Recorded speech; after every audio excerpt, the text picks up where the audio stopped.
किसी भी जगह जाने के दो मकसद होते हैं। पहला, प्रकृति की सुंदरता को करीब से देखना और दूसरा, उस माहौल को महसूस करना। लेकिन इस दुनिया में कुछ ऐसी जगह भी मौजूद हैं जो खूबसूरत तो हैं, लेकिन इंसान के लिए उसकी मौत की वजह बन जाती हैं। आमतौर पर रेगिस्तान ऐसी जगह माना जाता है जहां गर्मी, लू और पानी की कमी की वजह से लोग अपनी जान गंवा देते हैं।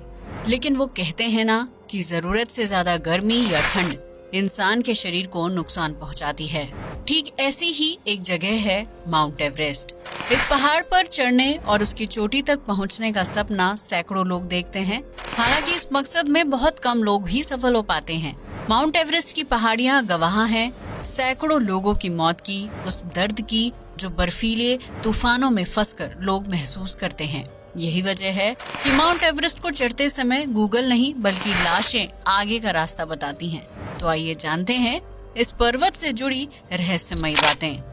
Mount Everest. वो कहावत तो आपने सुनी ही होगी कि ज्यादा ऊंचाई तक जाने वाले व्यक्ति का पैर अगर जरा सा भी फिसलता है तो वो खाई में गिर जाता है। ऐसा ही कुछ माउंट एवरेस्ट पर्वत की चढ़ाई करने वाले उन सैकड़ों लोगों को महसूस होता है जिनकी लाशें आज भी बर्फीले रेगिस्तान में पड़ी हुई हैं। माउंट एवरेस्ट को दुनिया की सबसे ऊंची चोटी माना जाता है, जो सबसे ठंडे और खतरनाक पहाड़ों में से एक है। 8,848.86 मीटर ऊंची इस पहाड़ी पर सालाना कई लोग चढ़ाई करने आते हैं और वे विश्व रिकॉर्ड दर्ज करते हैं। हालांकि उनमें से कई लोग अपने सफर के बाद ही बर्फ के ढेर में दफन हो जाते हैं। माउंट एवरेस्ट की चढ़ाई करने के दौरान खून को जमा देने वाली ठंड का सामना करना पड़ता है। पर्वतारोही जितना ऊपर जाते हैं, ऑक्सीजन लेवल उतना ही कम होता जाता है। सांस की समस्या का सामना कर रहे पर्वतारोहियों के लिए दूसरी चुनौती होता है बर्फीला तूफान, जो किसी भी समय किसी भी दिशा से उन्हें घेर लेता है। अचानक आए बर्फीले तूफान अनगिनत पर्वतारोहियों को मौत की नींद सुला देता है और बर्फ की सफेद चादर के ऊपर नजर आती हैं तो सिर्फ और सिर्फ लाशें। यही वजह है कि माउंट एवरेस्ट के एक खास हिस्से को डेथ जोन कहा जाता है, क्योंकि यहाँ कितने ही लोगों की मौत हो चुकी है। लेकिन बावजूद इसके हर साल सैकड़ों लोग माउंट एवरेस्ट की चढ़ाई करने के लिए उत्सुक रहते हैं।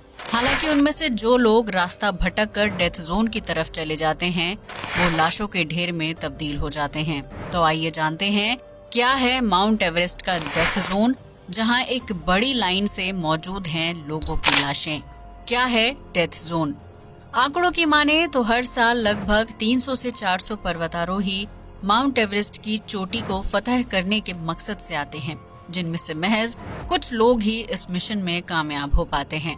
माउंट एवरेस्ट की चढ़ाई के दौरान कुछ पर्वतारोहियों को महसूस हो जाता है कि वो चोटी तक नहीं पहुंच पाएंगे, लिहाजा वो आधे रास्ते से ही कैंप की तरफ वापस लौट जाते हैं। वहीं कुछ लोगों को जुनून होता है कि वो एवरेस्ट फतह करके ही लौटेंगे। हालांकि कई बार उनकी ये जिद मौत का कारण बन जाती है। विभिन्न मीडिया रिपोर्ट्स की माने तो साल 1921 से लेकर अब तक माउंट एवरेस्ट की चढ़ाई करने वाले लोगों में से 308 लोग बर्फीले तूफानों में फंसकर अपनी जान गंवा चुके हैं। इन मौतों की शुरुआत एवरेस्ट की 8000 मीटर की ऊंचाई पर पहुंचने पर शुरू होती है, जहां से आप लाशों के ढेर देख सकते हैं। किसी पर्वतारोही के नीले कपड़े तो किसी के ग्रीन बूट्स बर्फ में जमकर पहाड़ की चढ़ाई कर रहे लोगों का दिल दहला देते हैं।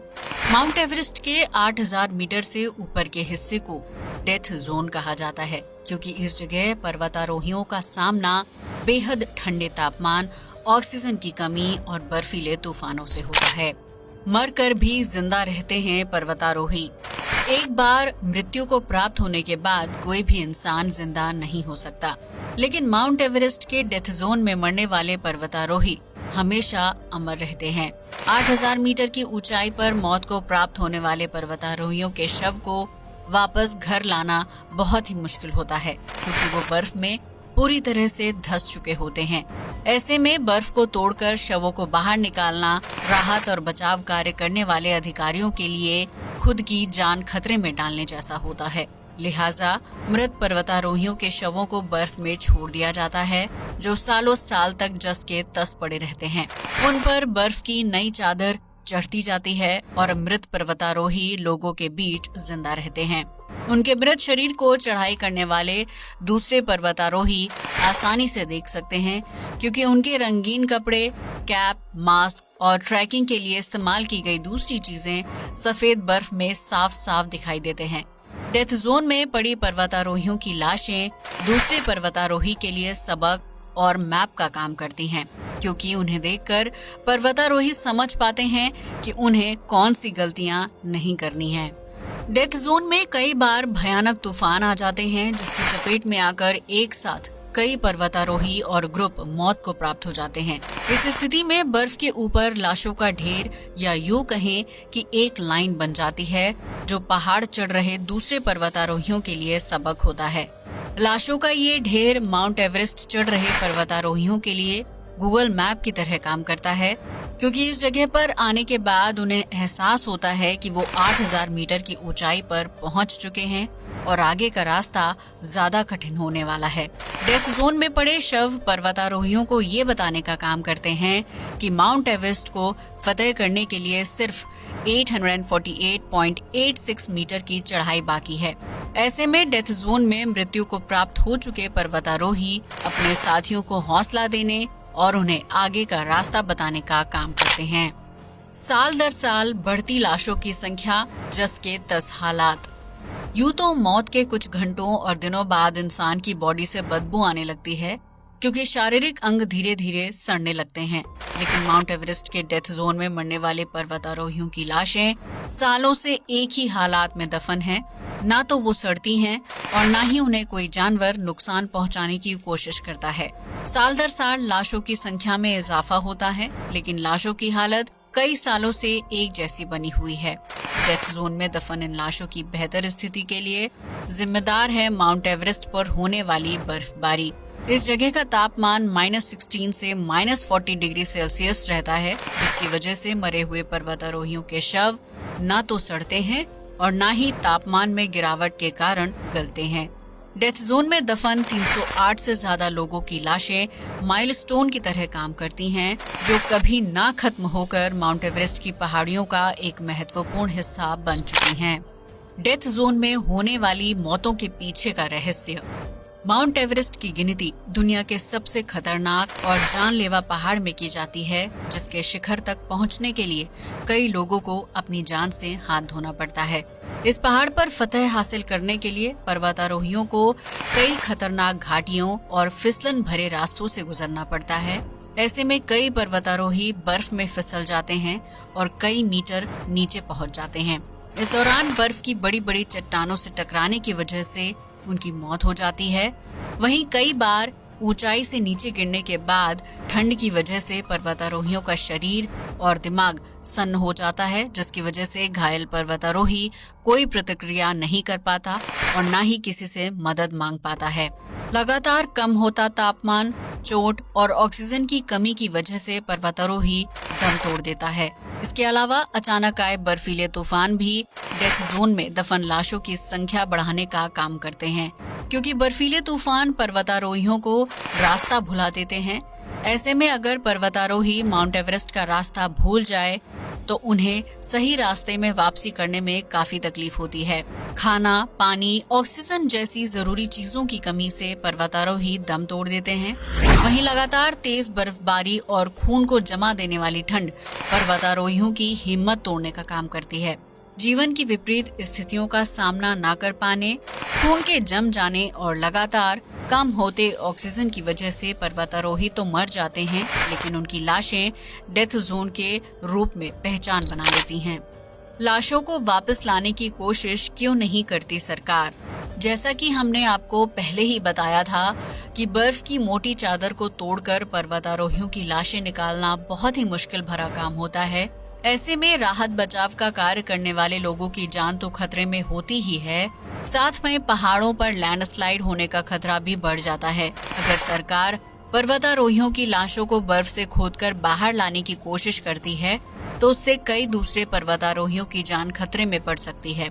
दरअसल जब बर्फ को तोड़ने का काम किया जाएगा तो उससे बड़ी संख्या में बर्फ के टूटने और उससे लैंडस्लाइड होने का खतरा बढ़ जाएगा।